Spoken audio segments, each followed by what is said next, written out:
Archdiocese of Cebu miumol sa Cebu Caritas Incorporated din gipanday usab ang Good Governance Committee aron makatabang paggiya sa tarong nga mga kandidato. Subay nini ang kaparian sa Archdiocese of Cebu gitigom aron makakabot sa ilang katuyuan. Ano ang report ni Nico Serino?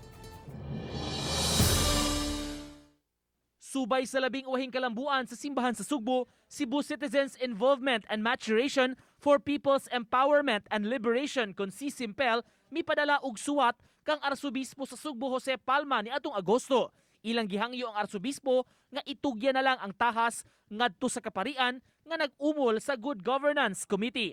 Usa sab kini ka pamaagi aron malikayan nga matakbuyan ang taga CICIMPEL sa makalilisang nga COVID-19. Sa pakighinabi, gipasabot ni Arsobispo Palma nga magpabilin gihapon ang tahas sa CICIMPEL bisan kun ana-ana ang Good Governance Committee. Of course, they prepare for instance, before election and during election and after election. Sa miaging buwan, mipagawas og circular si Palma, isip chairman sa CICIMPEL ni atong Oktubre 13 aron pag-auhag sa CICIMPEL volunteers ug sa mga parokya nga magsugod-sugod na sa mga kalihukan isip kabahin sa pagpangandam alang sa piniliay karong 2022. Midugang si Palma nga magtinabangay ra gihapon ang CICIMPEL ug kaparian sa mga parokya nga maorasab unya ang mupadagan sa CICIMPEL ug sa good governance sa parish level.